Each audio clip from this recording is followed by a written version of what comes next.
Hi everyone. So I'm so glad to see you coming back to my channel. And if you're new, welcome to my channel.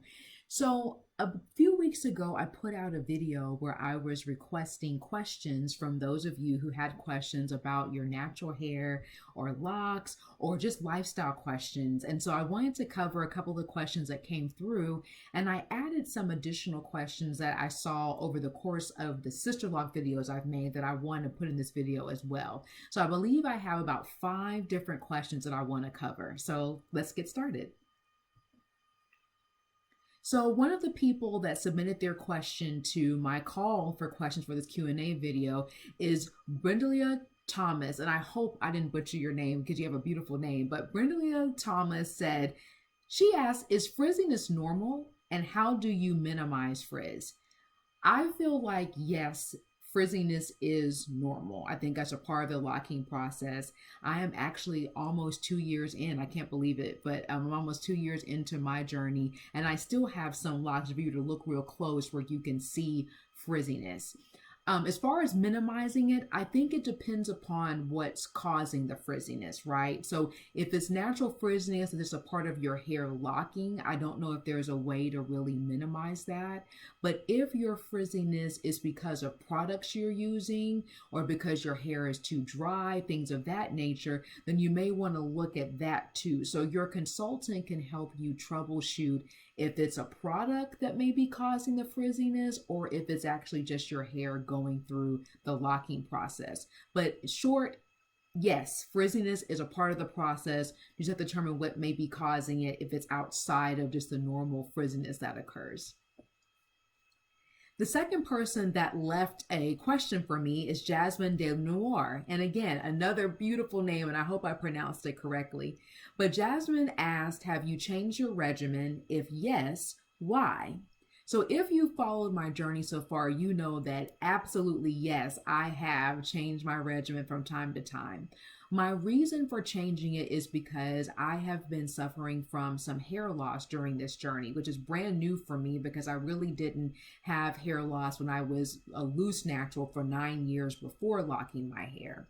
What I came to find out, though, is one of the main reasons why I was losing hair was because I had a vitamin D deficiency. So I've been on a prescribed vitamin D supplement for almost a year now, and I have seen a change and an improvement in my hair and not losing as much of my hair.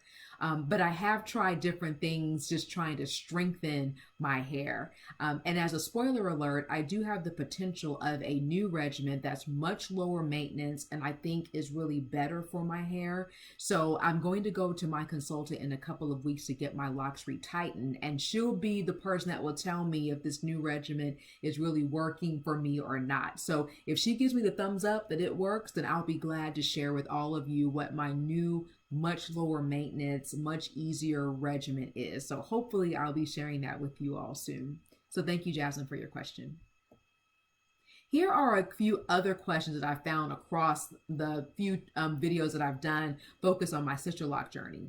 So one question I've gotten is, how much did I pay for my Sisterlock installation? So we all know that Sisterlocks, it's an investment. It just is. And so I did pay about $1,300 to have my locks installed.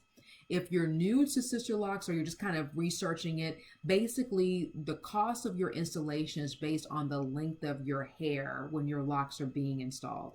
And I actually have a video on my channel that gives you some tips on how you can decrease that cost and get it lower than $1,000. So if you have some time, run over to my channel and check out that video.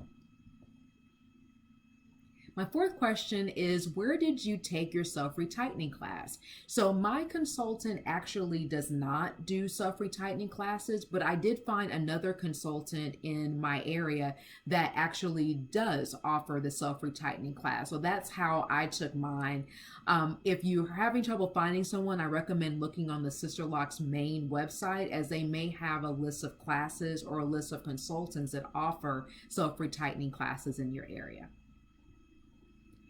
And finally, when covering up your hair at night, do you put your hair in a ponytail or do you leave it loose? So we all know that we're supposed to cover up our locks with satin or silk at night.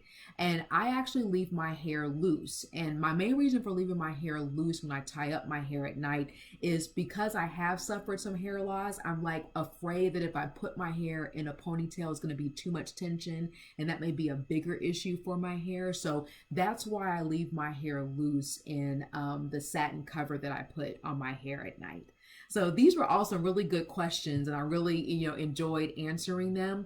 Again, I want to give a special shout out to Brendelia and Jasmine. I'll leave a link in the description box below for their channel. So I feel free to go and check them out. And if you like their content, please subscribe if you like their content. And finally, speaking of liking, please like, comment, or subscribe as well. I love to hear from you. I would love to hear if you have additional questions maybe I didn't cover. Be glad to answer them, but I love to engage with you, so I look forward to getting your comments. So thank you so much for watching, and I'll see you in the next one. Take care.